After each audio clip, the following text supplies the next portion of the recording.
மட்டிக்கினாரு ஒருத்தரு இவரை காப்பாத்தணும் கத்துரு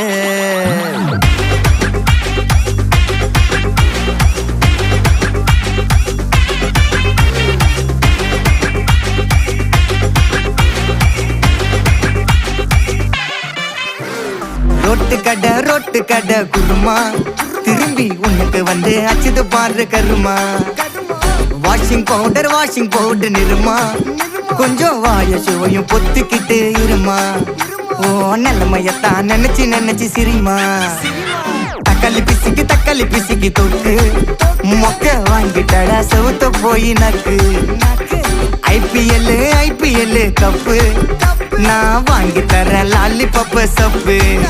நீ சோத்தல தான் போடுறியா உப்பு அப்போ இப்படி இருந்த நீ இப்போ இப்படி ஆயிட்ட ரொம்ப மாசு காட்டினவன்